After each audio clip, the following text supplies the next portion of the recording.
Antonio Caso fue un miembro fundador del Colegio Nacional nacido en el entonces Distrito Federal en diciembre de 1883. Este hombre cursó la carrera de Derecho para convertirse en abogado, pero le dedicó su vida al estudio de la filosofía cristiana y de la filosofía de México.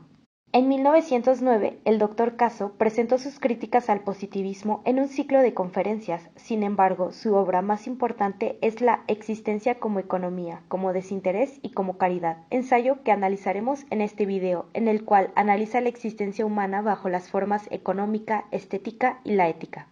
Caso Andrade no solo tiene una amplia cantidad de obras publicadas, sino que entre algunos de sus méritos nos encontramos con que también fue director de la Escuela Nacional Preparatoria y secretario de la Universidad Nacional de México, ahora UNAM, además de ser profesor de filosofía, epistemología, sociología, ética e historia en universidades de distintos países de América Latina, los cuales le otorgaron las palmas académicas con el grado de Caballero de la Legión de Honor en Francia, Gran Cruz de la Orden del Sol en Perú, Cruz de la Orden al Mérito de la Primera Clase en Chile. Las universidades de La Habana, Lima, Guatemala, Buenos Aires, Río de Janeiro y la UNAM le otorgaron el título de Doctor Honoris Causa.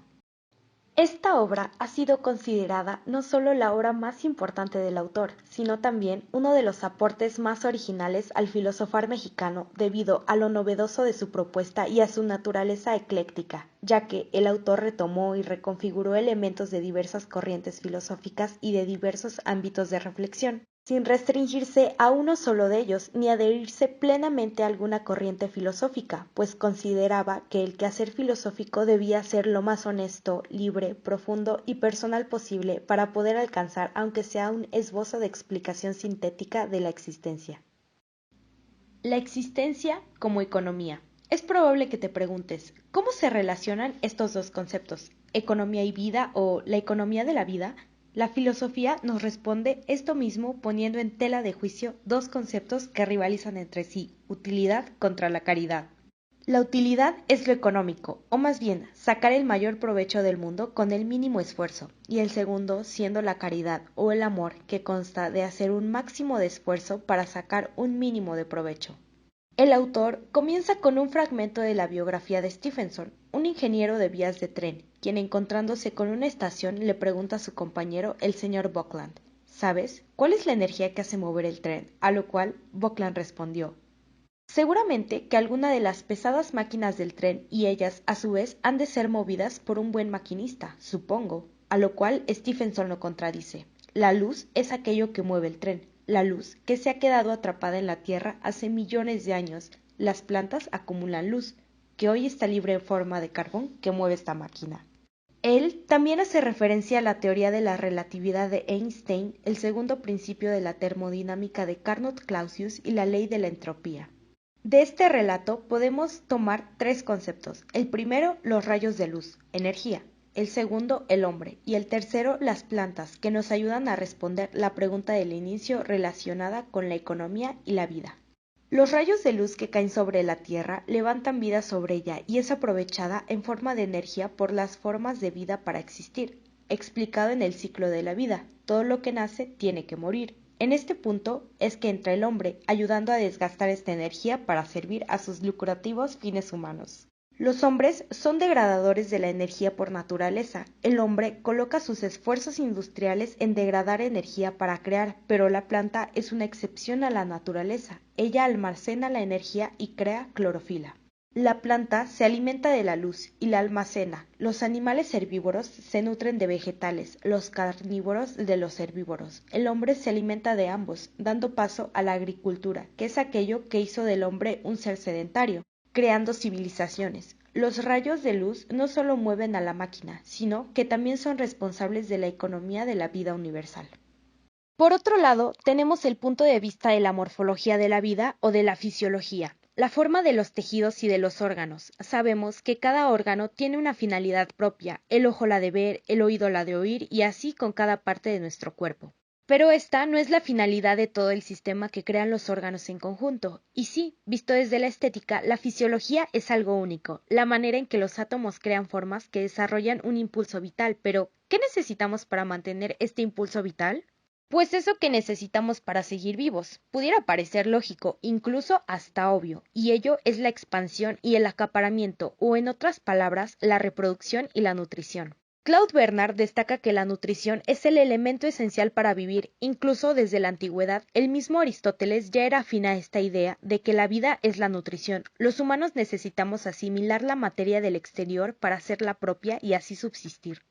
Eso es adaptación. Esta es la finalidad biológica para la que hemos venido al mundo. Adolf Drich destaca a la reproducción como la esencia de la vida. Dice que todo ser vivo se replica a sí mismo formando nuevos organismos con las mismas funciones y estos serán capaces de aprender nuevas acciones a través de la experiencia.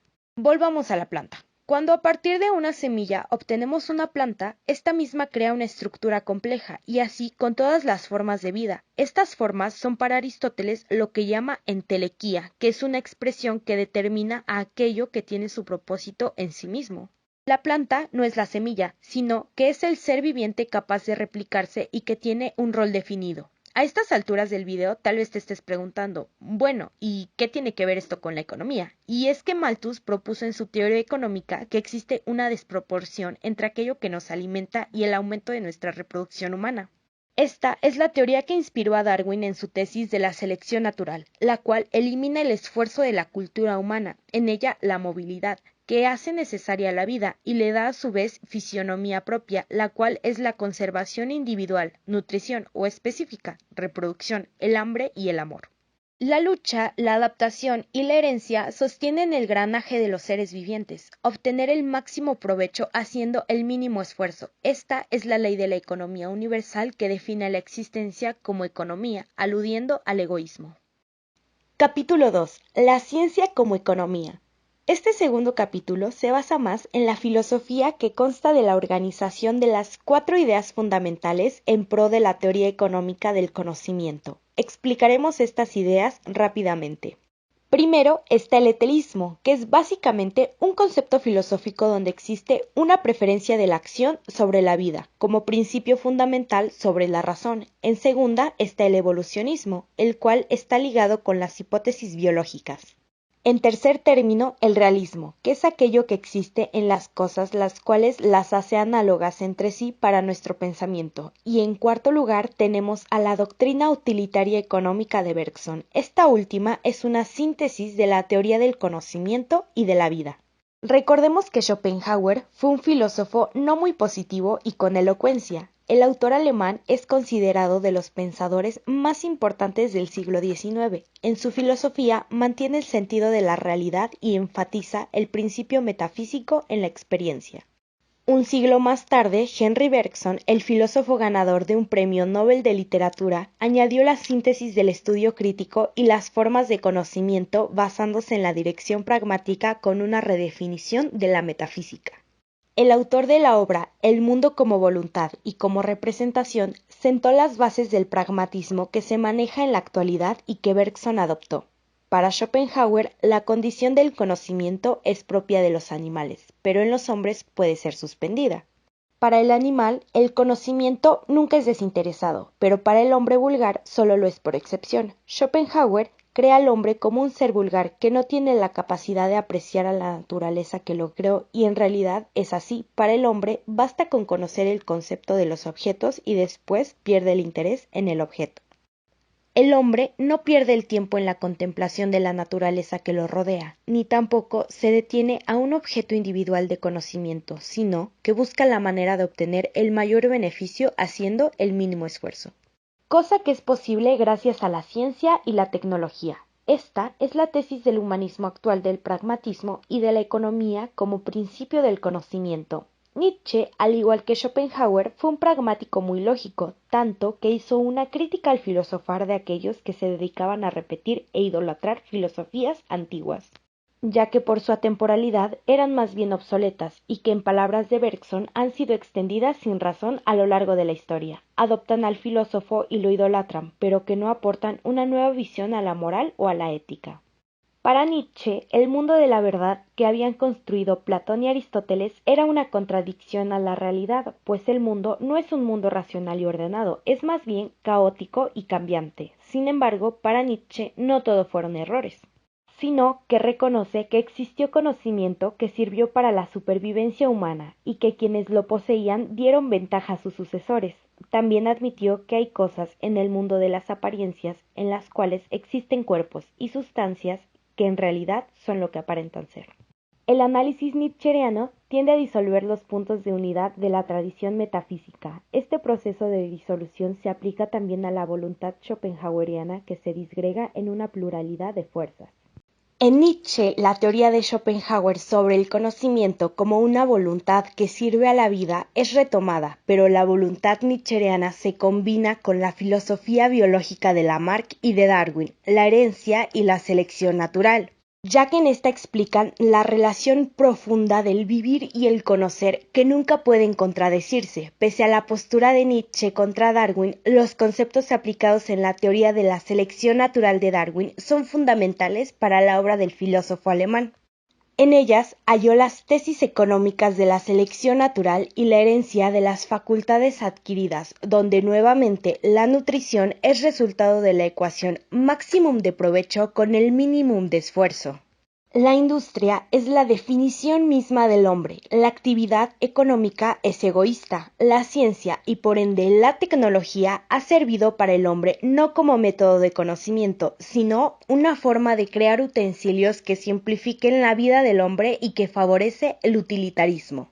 Esto, en palabras de Bergson, se traduce en el término Homo faben, u hombre que fabrica, más que Homo sapiens. También se habla de una inclinación a considerar relacionada a un primer instante de las cosas parecidas como iguales. De esta forma se tenía la noción de una sustancia indispensable para la lógica. Según el físico inglés James Clerk Maxwell, que por haber desarrollado matemáticamente la teoría electromagnética de la luz es un iniciador del pragmatismo de los filósofos. Con él vino la teoría de las analogías objetivas y el pensamiento esencial económico, el cual se refiere a que el conocimiento científico es consecuencia de la validez de la utilidad. Estos son los principales puntos epistemológicos de Maxwell. Para él, la teoría del movimiento debe estar antes que la teoría del equilibrio, y lo que es la geometría es solo un complemento de la teoría del movimiento. Para entender un poco más la idea están los siguientes ejemplos. Explicar es referir lo estático y lo geométrico a lo dinámico. El principio de Mach es la economía del conocimiento, es la descripción económica, práctica y útil, y está enfocada a la ley del menor esfuerzo. Mach expresa que la ciencia es algo que nos hace establecer relaciones entre los hechos. La base del conocimiento científico es la intuición, sensible y conceptual. El método de variaciones concomitantes, donde se encuentran las opiniones de Mach, se encuentran en la base de investigación cualitativa y cuantitativa, las cuales recurren a la observación y experiencia, la cual a su vez guía a la experiencia mental hasta llegar al fin de la teoría. Como siguiente están las leyes naturales, que son los límites o fronteras de acción. Caso explica que el conocimiento primero nace por teorías, hipótesis o ideas que empiezan por ser un proceso que debe llenarse de experiencia para poder verificar la utilidad y siendo así podrían incluso resultar como leyes científicas. La ciencia, entonces, es una aproximación de los hechos, es decir, la ciencia no puede tener valor objetivo porque no nos hace conocer, sino relacionarnos. El pragmatismo es una actitud filosófica que se proyecta en el conocimiento empírico, en el que éste no utiliza teorías o hipótesis, solo identifica consecuencias, hechos y resultados. El pragmatismo James Maxwell explica que todo pensamiento lógico es una reflexión sobre las ciencias y sus métodos, así como la ciencia es una reflexión directa sobre la vida y la experiencia. Sin embargo, el autor expone que en la mente humana incluyen deseos por aprender y conocer, y lo logra solo en virtud de que la mente es dotada de conocimiento, pues sin este jamás habríamos sacado tantas cuestiones. Antonio Caso expone el antipositivismo en firme oposición a otras concepciones unilaterales positivas sobre la existencia y el conocimiento. Lo que se concluye con este segundo capítulo es señalar que estos aspectos parten de diferentes perspectivas sobre un mismo objeto. Son formas diversas de abordar el tema de la existencia, por lo que podrían coexistir. Eso es todo, amigos.